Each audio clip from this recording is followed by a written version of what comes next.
Bienvenue sur Femmes de Trail, le podcast qui inspire, motive et fait rayonner les femmes dans le monde du trail. Je m'appelle Evan et je souhaite, à travers ce podcast, partager des histoires de femmes de tout âge, de tout style et de tout niveau. Parce que chaque histoire a une valeur. Alors, mets tes baskets, n'oublie pas tes écouteurs et place à l'histoire du jour.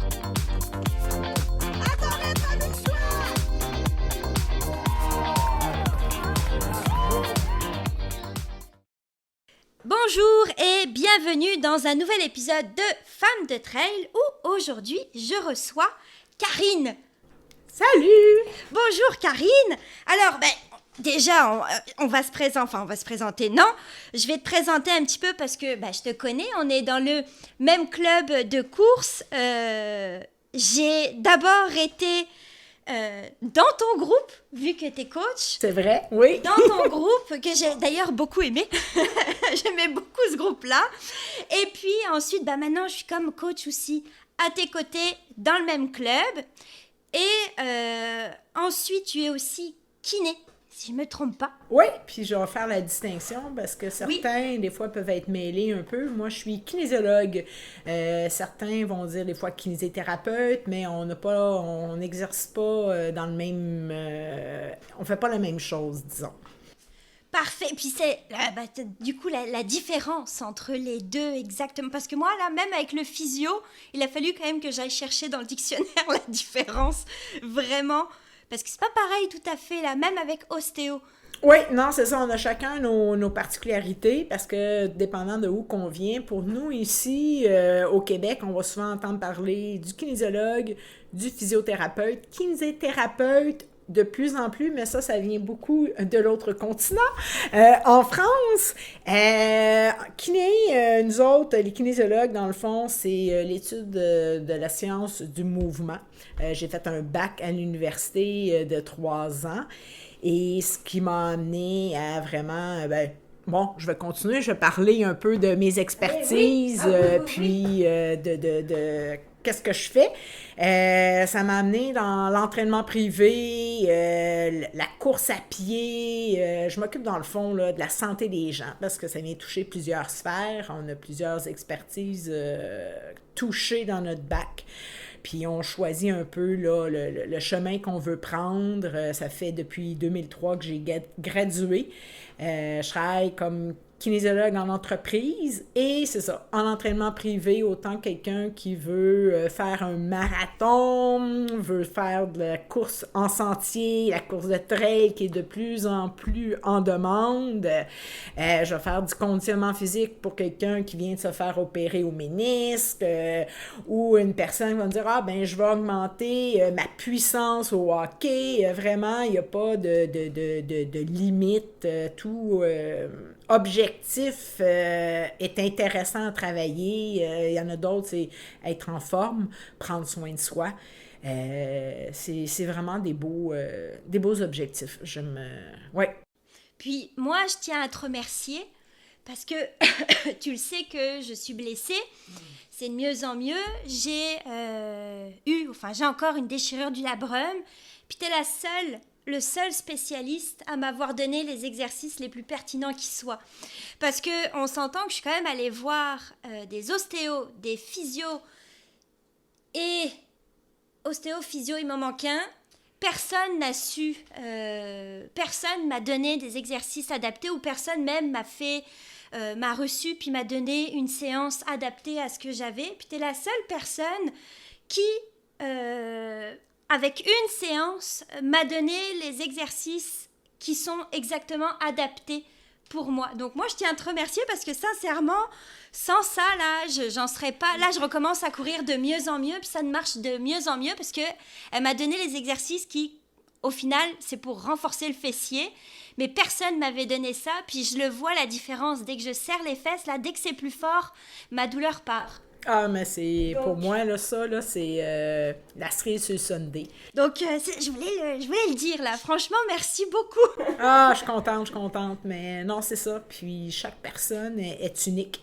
C'est pas parce que tu as la blessure pareille que de ton voisin ou ta voisine que tu dois avoir le même traitement.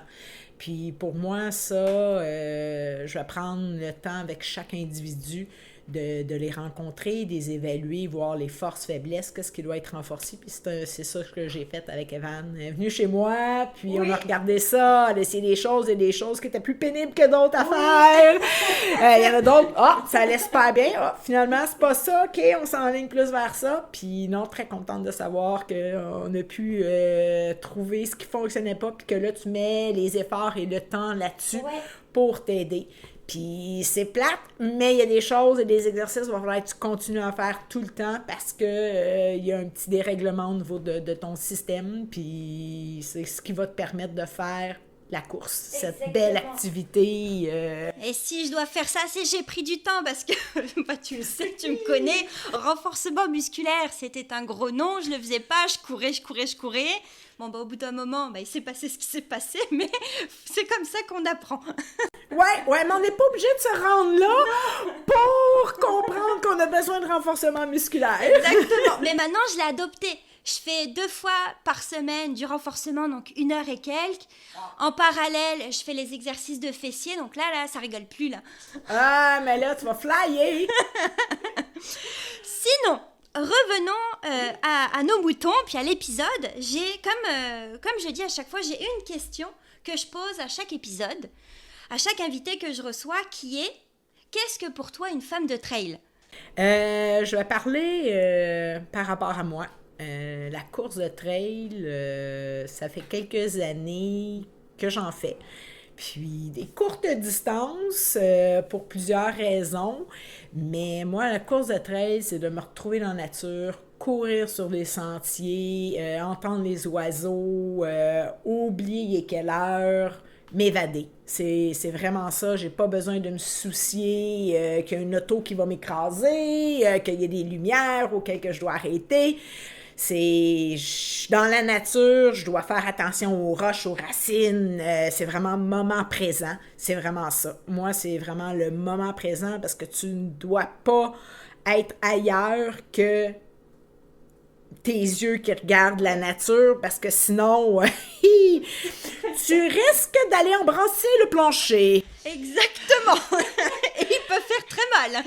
Oui, alors c'est un peu ça pour moi, courir en trail, c'est vraiment l'évasion, la nature, moment présent. C'est vraiment, vraiment ça, puis ça fait, tu décroches, puis quand tu finis de courir, que ce soit 30 minutes ou après 1 heure et demie, le bienfait que ça t'apporte, c'est incroyable, c'est ressourcement sur toute la ligne. Ah, je suis tout à fait d'accord. Moi, je dis tout le temps, ça me libère. Je peux partir juste avant de courir. Je peux être énervée. Il y a eu telle problématique. Je m'en vais courir. C'est fini. Il n'y en a plus. Je m'en vais courir à Saint-Hilaire. J'aime beaucoup Saint-Hilaire. Puis là, c'est aussi le plus proche. Tout part. J'ai oublié ce qui s'était passé.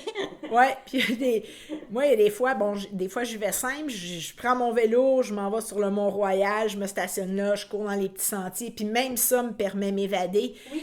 Puis là, le monde doit me trouver folle un peu. Je reviens en vélo, là, puis j'ai le sourire d'accrocher aux oreilles. C'est... Il pourrait arriver n'importe quoi, là, puis il resterait collé là. Ça, c'est immanquable. Mais... ça, c'est bon. Ouais, ouais. Ensuite, on va aborder le sujet que j'ai même pas annoncé. On va parler avec Karine de comment bien débuter en trail. Alors, je vais te laisser un petit peu parler parce que moi j'ai fait, admettons, moi je suis l'exemple qu'il ne faut pas suivre, c'est-à-dire que comme je l'ai dit au début, j'ai rien suivi, j'ai fait que courir avec n'importe quelle distance. J'étais un peu comme Forrest Gump à courir, sans prendre en compte le repos, sans prendre en compte la fatigue de mon corps, je l'écoutais pas, sans faire de renforcement musculaire. J'étais tout le temps contente d'être en nature, mais j'ai trop forcé, puis j'ai mal fait ça, donc on va revoir ensemble la bonne façon pour bien débuter en trail. Oui, on pourrait comparer, c'est sûr que qu'on commence en route, qu'on commence en trail, le cheminement peut se ressembler parce que dans le fond, c'est qu'il faut respecter l'évolution. Il faut augmenter son volume tranquillement, graduellement, mais il faut se donner des périodes de récupération aussi. Mais il y a tellement d'éléments qui viennent jouer dans l'évolution, l'intensité qu'on peut y mettre. Parce que la course de trail, le gros élément différent, c'est le dénivelé. Oui. Puis ça pardonne pas, ça taxe énormément le corps, mais pas de façon négative. Parce qu'on va progresser à travers ça, mais c'est qu'on doit adapter notre structure mécanique à ça. Parce que l'asphalte, là, pour faire des intervalles là-dessus, ça peut être très dur aussi. Mais autant qu'on va aller en côte, quand on va monter, ça va être plus dur cardiovasculairement. Quand on va descendre, ça va être vraiment notre corps qui va devoir absorber ça. Fait que là, c'est une question technique. Là, la musculation peut venir aider, qui va faire que nos muscles vont être moins en souffrance lors de descente et descente. Mais c'est d'y aller graduellement. On fait une sortie, je donne un exemple, on va faire 200 mètres de dénivelé, ce qui est déjà beaucoup versus quand on fait 0, tu cours sur le plat. La semaine suivante, on s'en va pas faire 600 mètres de dénivelé. Il faut respecter. Puis on est-tu quelqu'un qui marche pas? Il y a beaucoup d'éléments à prendre en considération. Puis quand quelqu'un m'aborde, qu'est-ce que je dois faire? La meilleure chose, c'est de rencontrer un professionnel, quelqu'un qui a des compétences en la planification d'entraînement, kinésiologue, ou il y a des gens qui ne sont pas nécessairement kin, mais qui vont aller chercher des formations au niveau de la course à pied pour vraiment t'aider à structurer ta planification de course à pied. Ouais. Parce que ça, souvent les gens vont prendre ce qui se retrouve sur l'Internet, formule pour monsieur, madame, tout le monde.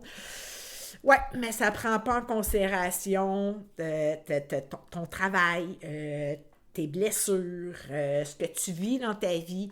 Parce qu'il faut adapter tout ça. Ton sommeil aussi, qui est super important. Ouais. Est-ce que tu fais la musculation ou pas? Les forces, les faiblesses, l'analyse de techniques de course. Parce que quand on monte en côte, on descend en côte, il y a des techniques à travailler. Ça, c'est vrai. Fait qu'il y a beaucoup d'éléments. Fait que c'est difficile de dire, faut faire ça comme ça, parce que c'est en fonction de chaque individu, ce cheminement-là va différer. Ça, je comprends tout à fait. Puis si, admettons, je comprends bien qu'il faut avoir, effectivement, le mieux, c'est d'avoir quelqu'un pour nous aider et que la personne va planifier. Et si, admettons, t'es pas encore sûr, mais que t'aimerais tester un petit peu, qu'est-ce que ce sera, admettons, les erreurs à ne pas faire, ou si tu veux déjà commencer, sachant que on va dire, t'as pas forcément couru, tu marches un peu, mais tu dis, admettons, c'est un sport qui devient à la mode. Moi aussi, je veux en faire. On le sait maintenant, ça a explosé le trail, puis il y en a beaucoup qui veulent essayer et qui commencent même. Mais est-ce que t'as peut-être un ou deux conseils en disant, ok, si tu veux débuter, mais sans professionnel, voici ce que moi je conseillerais pour pas faire n'importe quoi, au moins en attendant d'aller ensuite de voir un coach ou un expert. Ouais. On va prendre, mettons, 2 exemples. Ouais. Quelqu'un qui a déjà du bagage dans la course à pied peut prendre un peu le volume, le temps qu'il va faire, mettons, qu'il fait 2 heures de course par semaine. On va prendre ce 2 heures-là, mais on va le mettre 2 heures course en sentier. Okay. On ne veut pas prendre en kilomètres parce que faire 5 km sur le plat versus 5 km en montagne, c'est pas du tout la même chose. Tu peux mettre 1 heure pour faire 5 km. Exactement, c'est ça. Fait que ça, c'est déjà une première chose qui peut vous aider un peu à vous orienter. Puis ensuite, c'est sûr que le dénivelé. Mais ça, je veux dire, moi, quelqu'un qui dit « je veux commencer », on y va avec des sentiers. On peut y aller juste avec Saint-Bruno, qui est une place qui est super intéressante à aller parce que, c'est pas des sentiers avec des roches, des racines, mais ça reste, c'est du gravier, ça monte, ça descend. Fait que ça va donner déjà un avant-goût. Puis ça ne nous oblige pas non plus d'avoir à acheter une autre paire de souliers. Oui, c'est vrai. Parce que courir dans des sentiers plus techniques et plus avec de la boîte, des racines, il nous faut vraiment un soulier de trail parce que sinon il y a trop un risque de glisser, l'adhérence est moins bonne, mais avec un sentier soit terre battue ou plus sur petit gravier, on peut y aller avec nos souliers de course de ville, si je peux les appeler comme ça, puis il n'y aura pas de problème. Fait que ça peut vraiment venir être un bon compromis. Puis ça reste que le dénivelé, il sera pas très, très élevé, mais on va voir si tout se passe bien. Ou on court pas du tout, puis là, on veut commencer à faire de la course, mais de la course en sentier. Ben là, c'est faire une progression, un peu de marche-course sentier. Fait qu'on marche, on peut faire, OK, ben moi, les montées, je jogue un peu, je marche le reste, la descente, j'aime pas trop, je le descends en petit easy jog ou en marche rapide. Fait que ça serait d'alterner ça, puis d'y aller avec des très courtes sorties. Ça peut être au début, là, comme quand on commence à courir, on fait de la marche-course, on va marcher plus qu'on va courir, puis c'est d'augmenter très tranquillement parce qu'il faut laisser le temps au corps. Surtout, c'est le stress mécanique qu'on doit augmenter de façon très, très régulière, là, de façon... La littérature parle du 10%, mais il faut en prendre puis en laisser parce qu'il n'y a rien qui prouve à 100% que c'est le chiffre qu'il faut suivre, mais ça reste que la majorité du monde qui suit ça ne se blesse pas. Un exemple avec le 10%? Oui. Bon, première semaine de mai, je cours, je fais 60 minutes de course. Au total, dans la semaine. je cours 60 minutes. Ben, la semaine suivante, ben, si je monte de 10%, fait que je vais être mon rendu autour de 66-70 minutes environ pour la semaine suivante. Je comprends. Puis, mais là, il y a d'autres éléments qu'il faut prendre en considération. L'intensité. Mais quand on commence à courir, ça va être de la marche-course, ça va être un mix. Mais quand on est rendu à un niveau plus élevé, que là, on a de l'intensité, ce que j'entends par là, c'est soit qu'on fait des côtes, du gros dénivelé, ou on fait des intervalles. Là, ça, c'est de l'intensité. Ça aussi, on doit la quantifier. Fait que là aussi, on doit l'augmenter de façon très graduelle, puis de voir comment on se sent. Quand je finis mes entraînements, est-ce que je suis à terre, je suis brûlée, fatiguée? Ça, c'est pas normal. C'est soit que l'entraînement est trop élevé ou ça peut être aussi la nutrition qui n'est pas adaptée, la récupération, le sommeil. Il y a plusieurs éléments.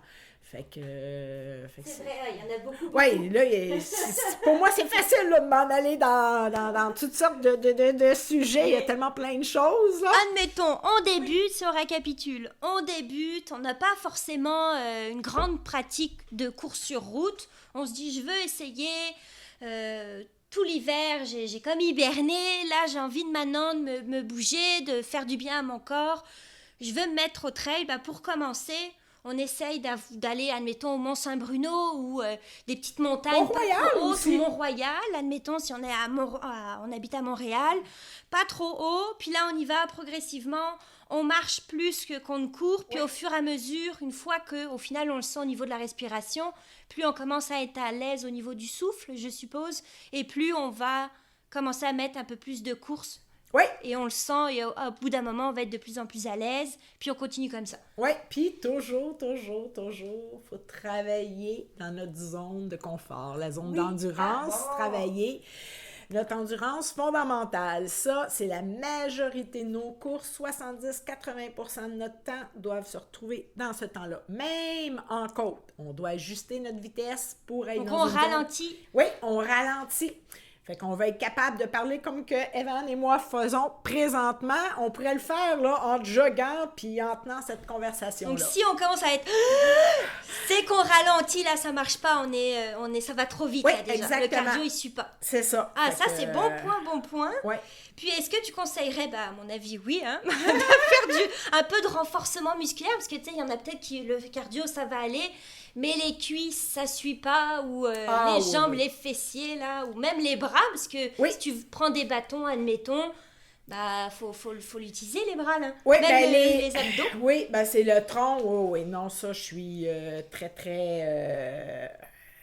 de façon, je veux dire, c'est du gros positif mettre ça dans sa routine. Mais je peux comprendre qu'à un moment donné, on manque de temps. Mais on n'est pas obligé non plus de faire un entraînement d'une heure, de 30 minutes.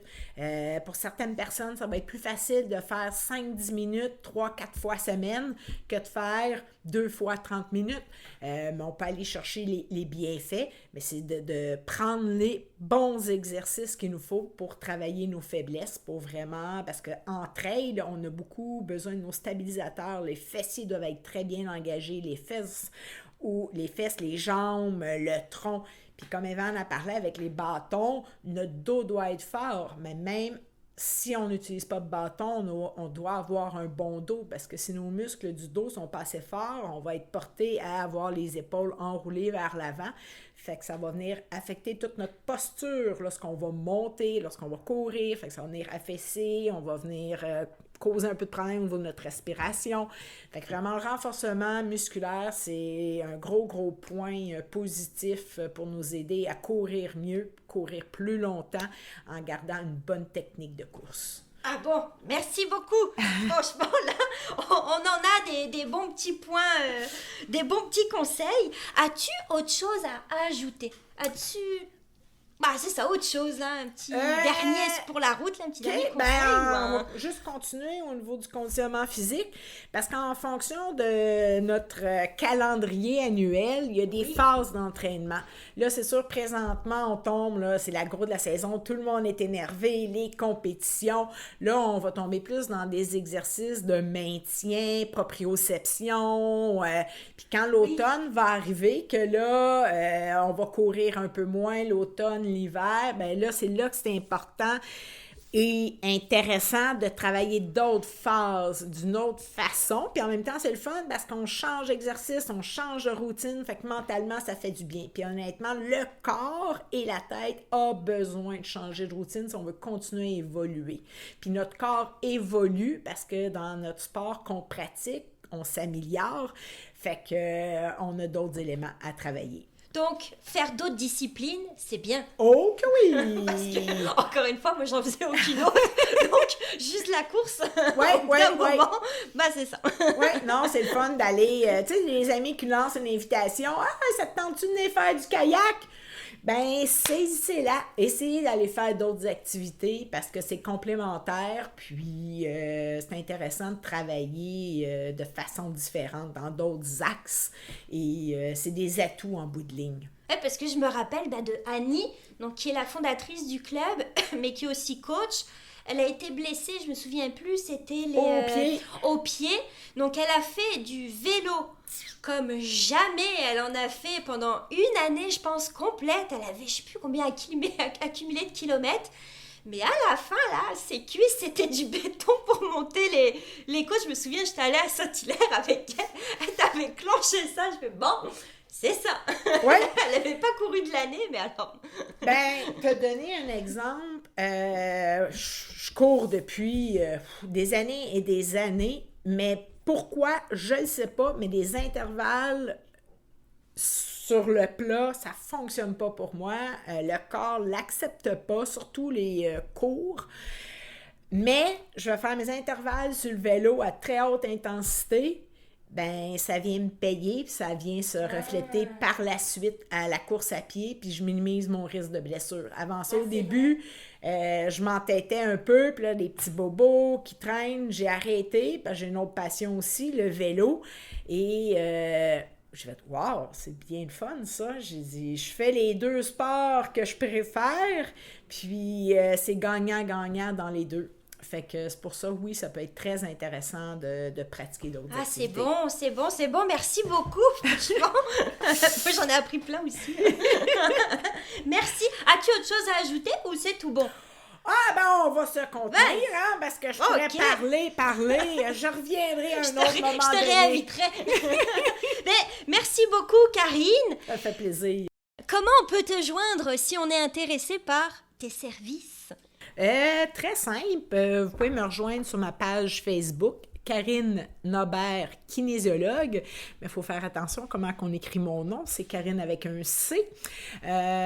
Nobert, ça, il n'y en a pas 50. Fait que vous allez être en mesure de me retrouver.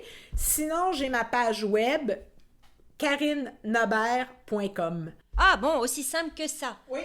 Pour être sûr, Nobert. Parfait, nickel. Bon, bah si vous voulez la joindre, vous avez ce qu'il faut.